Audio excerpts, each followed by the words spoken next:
Happy Monday, everyone. Welcome to the Northern Kentucky Spotlight podcast presented by CVG. I'm your host, Sarah Brookbank. Today on the podcast, we are joined by Kelly Kells of Teasdale, Fenton, who highlights their range of residential and commercial services. Also on the podcast, we are joined by Jesse and Chris Eden of Living Magazines. They talk about their recent purchase of the business and the importance of local news. Thank you to our podcast sponsors, CVG, our title sponsor, C Crew Consulting, our digital sponsor, and our episode sponsor, Schneller Knockelman. Are you ready to find out who won the 2024 Next Generation Leader Awards? Don't miss out on our awards ceremony happening on Thursday, July 11th. For more than 10 years, the NGLAs have celebrated talented young leaders for significant professional accomplishments, demonstrated leadership, and community impact. You can learn more about our finalists and register for this great event at nkychamber.com/events. Now, let's go meet our members of the week, hear from our sponsors, and get our Link NKY Business News Roundup, and I'll be back with this week's guests. The Link NKY Business Roundup is sponsored by Payroll Partners. Business owners, CFOs, and HR pros just don't have time for hold times and hotlines. They need Payroll Partners. Welcome back to another Link NKY Weekly Business News Roundup. For Link NKY, I'm Noah Jones, here to fill you in on all the business news of this past week. Let's begin. The Covington Board of Commissioners passed the budget for the next fiscal year early due to a general fund deficit. The vote was moved up with unanimous consent, allowing the city to revisit delayed decisions. Recent meetings focus on budget shortfalls of $2.4 million and $2.6 million over the past 2 years. Mayor Joe Meyer noted the early vote enabled progress on postponed issues. The commissioners discussed fiscal priorities including separating the parking authority from city government, starting a new city hall construction, reviewing the Covington Newport bike plan, soliciting bids for electric franchisees, merging the Housing Choice Voucher Program with the Housing Authority of Covington, contracting for affordable housing management, auditing the emergency shelter of Northern Kentucky, addressing traffic proposals and sewer system improvements, updating health insurance and city record policies, creating a city board of education recreation commission, developing a citywide sidewalk repair plan. The Florence Walmart will expand following approval from the Boone County Planning Commission. At a recent meeting, staffer Todd Morgan outlined the plan of the 3,600 square foot addition at the southwest side of the store at 7625 Doering Drive.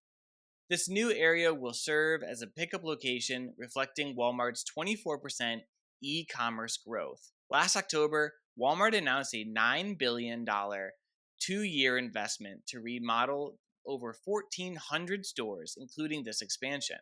The new addition will feature earth-toned bricks, muted trim, and updated signage.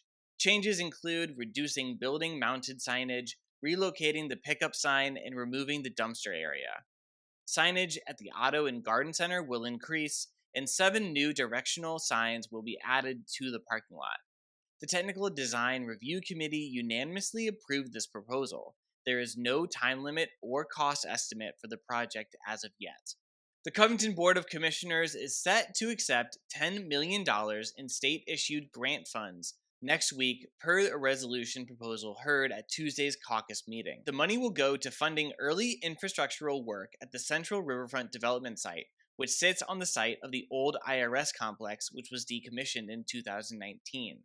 The city approved a development agreement last week for a mixed-use development on the site's M and N blocks. Additionally, the city secured a development agreement with Dries Homes and the site's B block in March.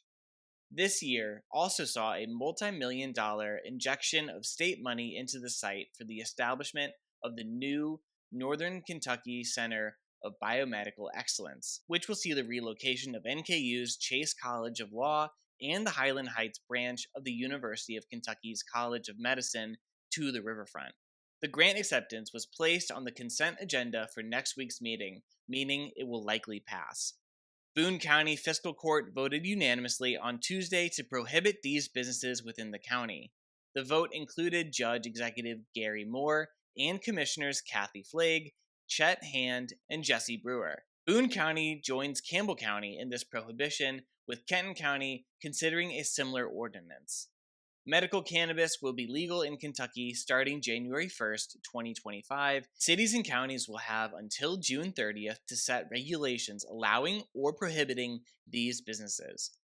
Boone County Administrator Matthew Webster explained that this ruling applies to cities within the county, Florence, Union, and Walton, until they make their own decisions. Union's commission voted to prohibit cannabis businesses, while Florence will place the question on the November ballot.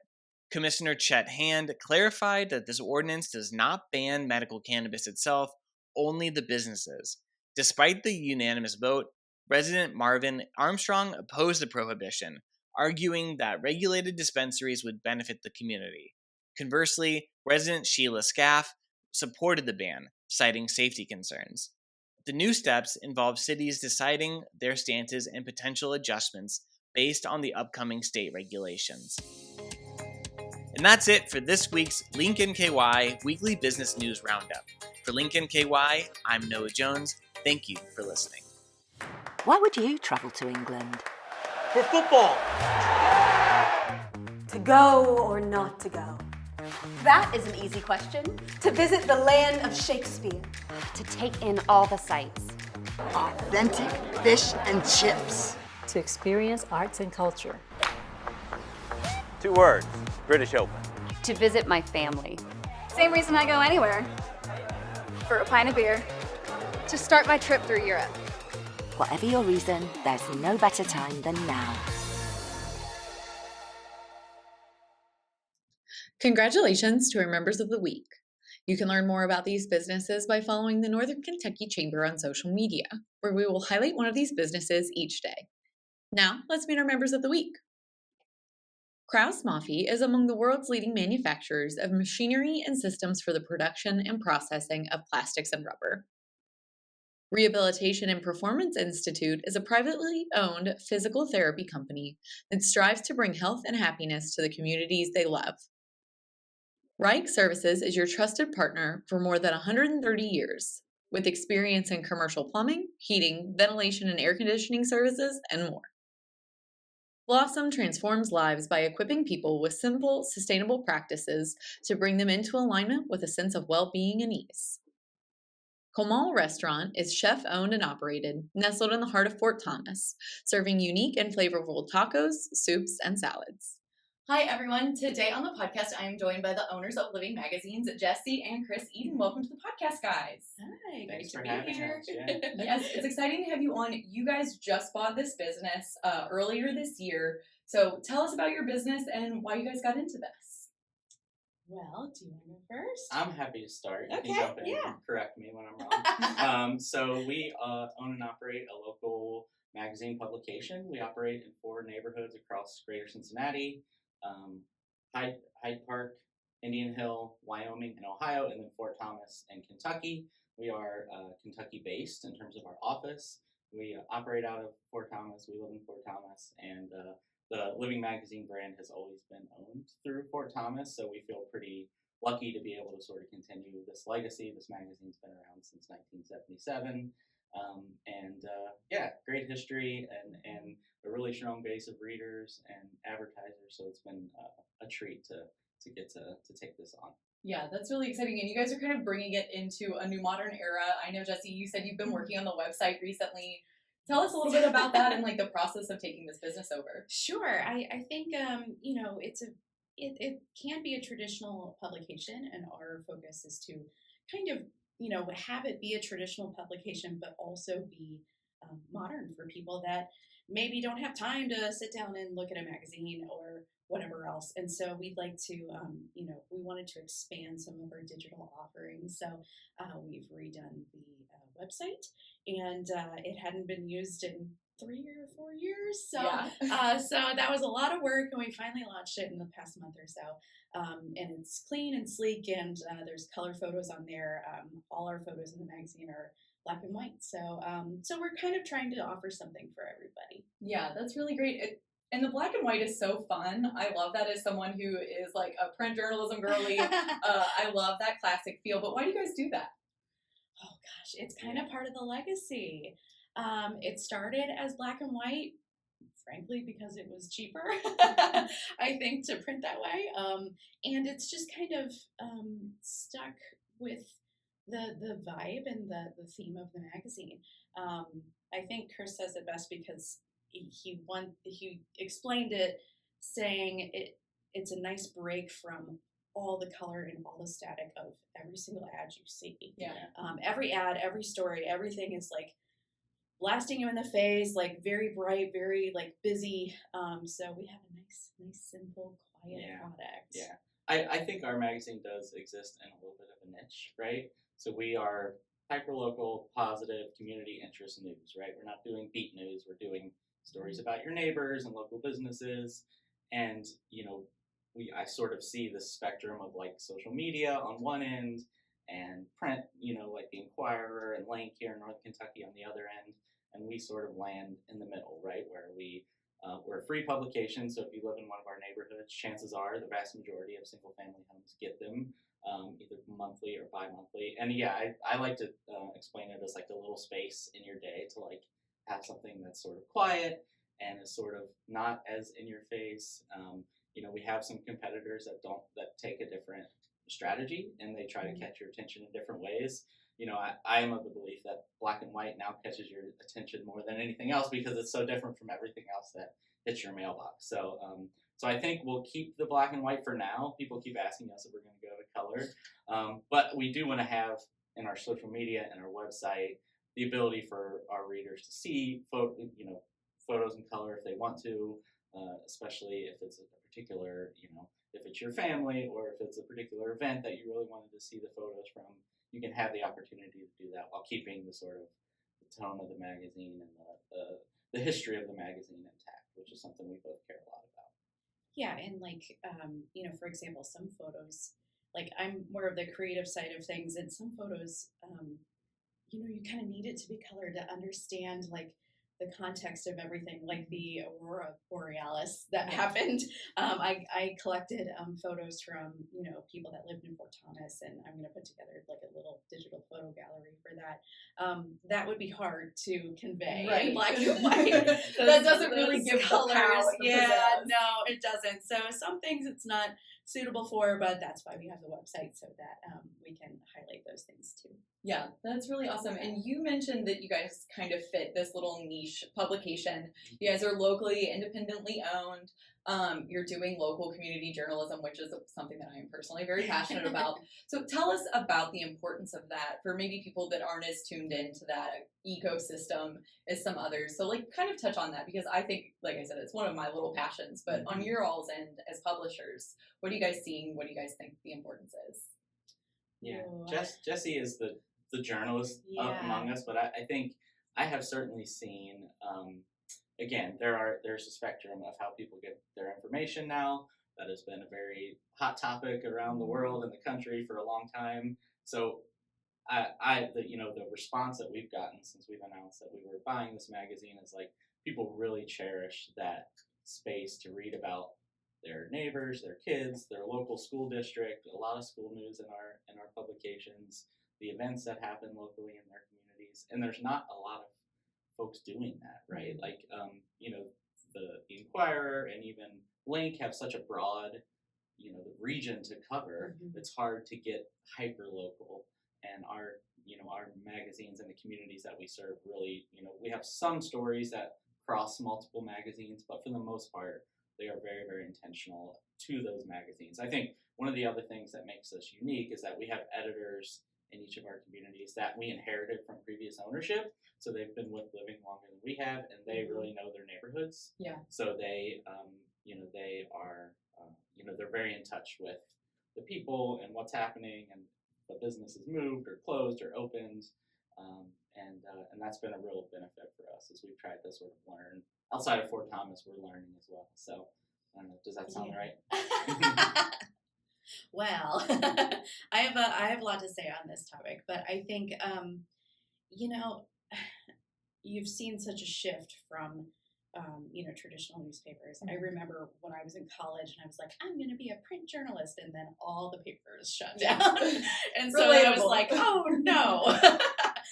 So it is really such a treat to be able to live in that space currently to still, like my beat is, I'm the editor of Fort Thomas, so my beat is Fort Thomas. Yeah. And so it's really fascinating to build those relationships closely with the school and with the Alumni Association of Highlands High School and farmers market, organizers, and just meet those people and really know those people. I think there's a lot to be said to be the big fish in a small pond, because everything has gotten so big and the span of everything is so large. And I worked at Local 12 for a short time, and I think it's hard. It's so hard for them because they have a million stories come in and they have to pick which one is going to be the best for them to lead with. And sometimes they can't cover the fact that Johnson Elementary won, recognition for being very green.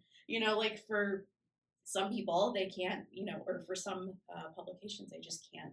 They don't have the manpower. They don't have the resources to cover that. So we hope to, fill some of those spaces to provide more coverage for those kinds of topics, especially positive, because, traditional journalism, you're supposed to be non-biased and all that. And I have definitely been there. I've lived in that space too. But I think it's really nice to have a publication that's mainly positive. Yeah. And it's your neighbors, it's your community. So I think we're providing something very unique for the communities that we cover. Yeah, I agree. I think that importance of community news, it can't be understated. When I was first starting out, I worked for the Boone County Recorder, which is now defunct. Yep. So, and I remember, and I grew up in Boone County, and it was really fun to be able to connect in my community in a very particular way, covering those stories and like learning things about the community that I grew up in that I didn't know, and being able to like spread the word about like really fun, cool people, really great local businesses and things like that. So really love that you guys are taking this up and doing this across the river on both sides. So it's really great to hear.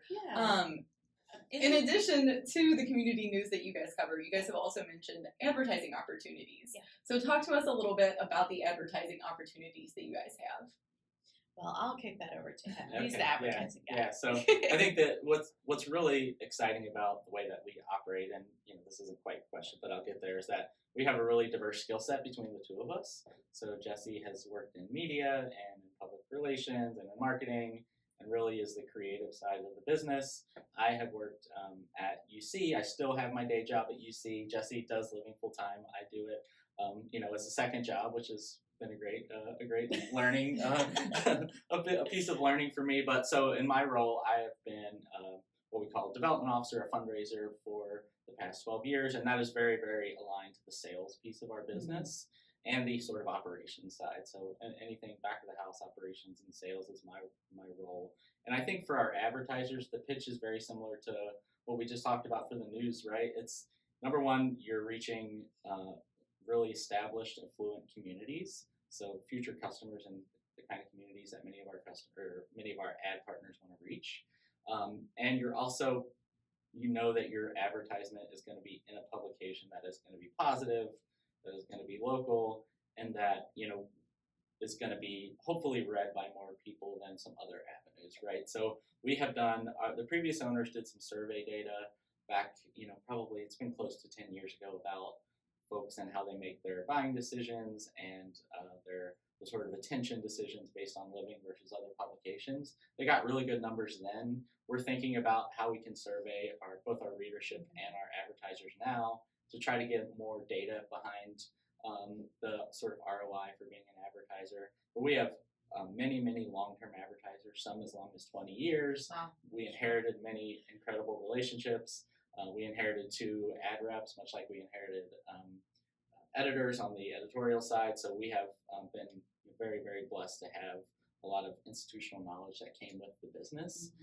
And now we're trying to add and get creative and reach new people and use our networks and our skill sets to sort of leverage that. So I would say for anyone that's interested, it is a great community to be in, and that the magazine, your images and your ad art is going to be alongside a lot of positive local news and local storytelling. I would say, we have a I think telling stories is really what we care about, not necessarily covering beat news, but telling the kind of stories that people in our community seem to resonate with. Yeah, I'm a human interest nerd. Yeah. So I really love those stories. I think those, at least personally, I feel like those stick with me differently than hearing just a very quick, like, hard news, like, here's this business, it's open, go see it if you want. You know, so I think for me, it's more about, like, tell me the story about the owner and how the idea came about, and I want to know that backstory for sure. And you know, we cannot emphasize how important it's been to have such a great team to inherit. We have really inherited such a great team, and they're lovely people. And you know, our goal is to grow things further so that we can, you know, establish a place for them to continue, you know, to work for and grow. And I think also we should really mention that we're pretty reasonable compared to a lot of other publications. You know, we're you know, we are a small publication, and I think you know, our rates are way cheaper than some of the other publications, because I worked in marketing too, so I saw those media kits, I saw the pricing, and you know, it's been several years, but I can only imagine that some things have gone up. Yeah. The cost of advertising continues to go up. I think so, just a little bit. So I think that's something, like, we inherited a great team, and we're reasonable, and we reach a really devoted readership. So Well, you guys are doing such great work in the community. So for people that are interested in checking you guys out and learning more about you, or maybe advertising with you, how can people get in contact? How can people find out more about you guys? Sure. Like I said, we recently relaunched our website. So that's livingmagazines.com. There is a contact form on there. You can also look at our media kit on there and download it and just take a look. Learn more about some of our current advertisers and, you know, just that kind of stuff. And then if you want to reach us directly, you can email me directly or Chris. I'm Jessie at livingmagazines.com. He is Chris at livingmagazines.com. So keep it simple. Also, social media. Living Mags Cincy is the Facebook. We have very active Facebook groups in each of our communities. So if you are in Fort Thomas in particular and you have not joined Fort Thomas Living Community on Facebook, please do that. And then we are also expanding into other social platforms. But Facebook is where we primarily live right now, but that's something that Jessie's passionate about as well. So many ways to get in contact with us, and we would love to connect with anyone as a reader, particularly we have heard so many stories from folks who said, my grandmother read this magazine, I read it, my kids, I keep it on the kitchen table for my kids who maybe are out of town or come visit us on the weekends. Those kind of stories are really impactful for us, and we like to share those as testimonials on our website and that kind of stuff. So please do reach out, and if you have story ideas or advertiser ideas, we would love to hear all of that. Absolutely. And we do also have new Instagram pages. So we have a Living Mag Cincy Instagram. Okay. And then we also have a Fort Thomas Living Instagram as well. And so that one's kind of easier for me to do since I'm based in Fort Thomas, but we hope to expand that as well. So yeah, well, that sounds like great opportunities. Chris, Jessie, thank you guys so much for being on the podcast today. It was great to learn more about your business. Thank you. Thanks Happy for to be having here. us. Ranking on Google Search and Maps is easy to understand, but hard to do. It requires constant effort and attention, uploading new photos, responding to Google reviews, writing weekly posts, and checking suggested updates. Google listing optimization takes experience and time, and there are no shortcuts. C-Crew gives your Google My Business account the steady, consistent attention it needs to be effective, optimizing, updating, and expanding critical content every single week. From local retail stores to large regional networks, C-Crew generates content, establishes benchmarks, and creates dramatic, measurable increases in engagement. So what can C-Crew do for your business? More calls, more clicks, more clients.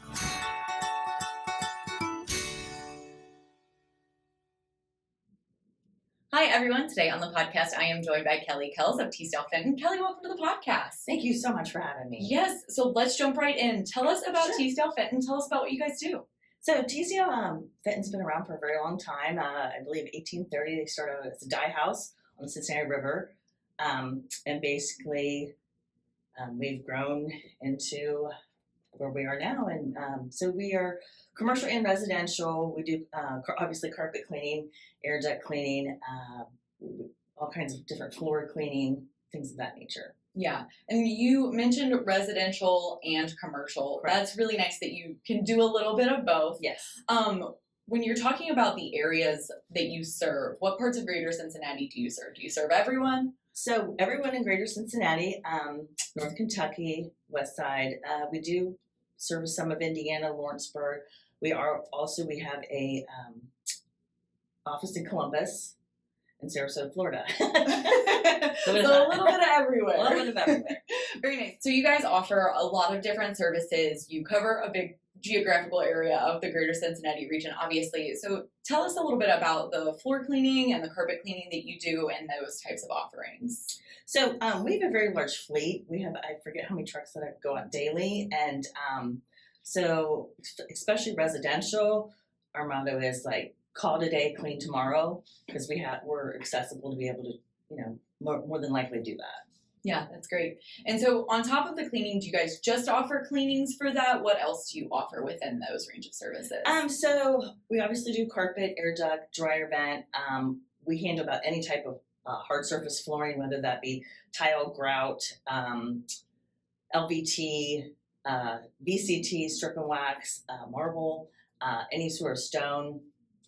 Yeah, we can handle about any type of flooring. Yeah, great. And then with the dryer duct cleaning and the air duct cleaning, that is something as a homeowner, I like to pretend that doesn't exist. I don't really think about it. Right. So when you are talking to clients, like how often should people be cleaning those and calling you guys to get those cleaned? It's crazy. And that's probably the one thing that people avoid the most and have a lot of people have never done it.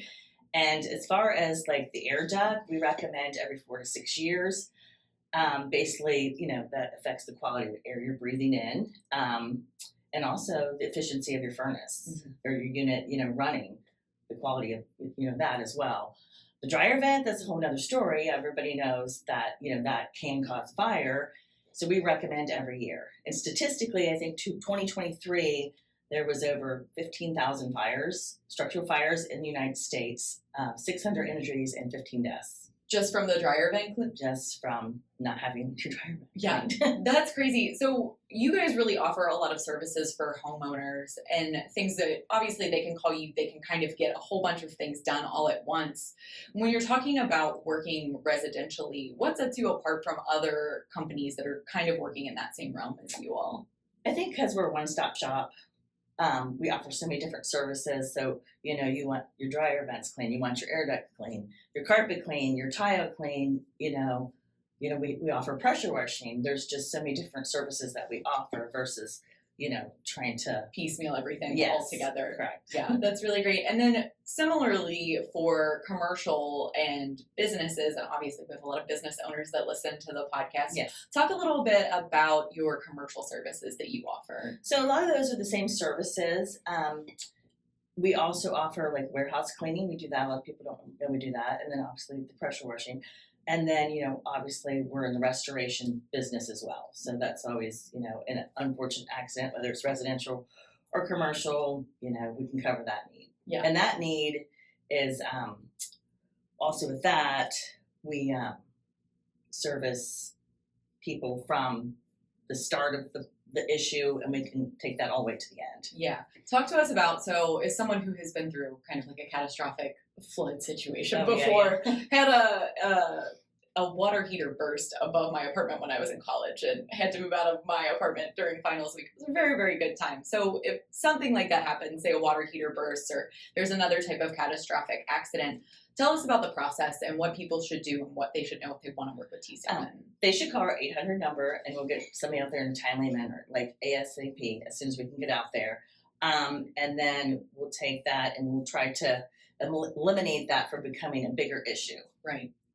So one of the other things that Teasdale Fenton does is you guys are really involved with the community. Touch on a little bit about what you guys are doing to give back. Yes, we like to give back to the community. First of all, we sponsor a service dog. He's a fire and rescue dog. We sponsor to help for his services as far as providing food and care for him so he can help keep the city safe. Yeah, that is so great. And then there's another thing that you guys recently did. Yeah, so we belong to a organization, nonprofit called Rock Solid Foundation. It's for children with pediatric cancer. And recently, back in May, we built a swing set for a family and a little girl in need, just to help them through their time of need. Yeah, that's so great to hear that you guys are using your ability to give back and making differences in the community. So it's great to hear that. And then for people who have listened to the podcast, they want to learn more about Teasdale Fenton, get in touch with you guys about your services. How can people learn more about you all? Really, honestly, teasdalefenton.com. We have a lot of information on our website, kind of their background, history, all of our services we have to offer. We have monthly specials, that we're running, and things of that nature. Yeah, well, that is so great. Well, Kelly, thank you so much for coming on the podcast and talking about Teasdale Fenton. It was great to learn more about you guys. All right, thank you for having me. Chris Knockelman with Schneller Knockelman Plumbing, Heating, and Air. It's spring now, but before you know it, our ACs are working overtime. Dave, it's going to be warm soon. Right now is a good time to get the AC serviced, right? You can get your AC tuned up for only $59. So get your $59 tune-up at SKPHA.com. SKPHA. So if your plumbing and mechanical systems give you trouble, just remember our name, Schneller Knockelman. Welcome back, everyone. I hope you enjoyed learning a little bit more about Teasdale Fenton and Living Magazines today on the podcast. Thank you once again to our podcast sponsors, CVG, C Crew Consulting, and Schneller Knockelman. Like I said, the 2024 Next Generation Leader Awards are happening on Thursday, July 11th. You can register for that event and see our finalists at nkychamber.com/events. Finally, if you're a member who'd like to be featured on the podcast, or if you're someone who is interested in joining the Northern Kentucky Chamber, please reach out to Lynn Ablin. And if you're a member who would like to share your workforce strategies and resources on NKY at Work, please reach out to Nancy Spivey. You can find her contact information on the screen in front of you or at our staff directory at nkychamber.com. Thanks for tuning in. I'll talk to you guys next week.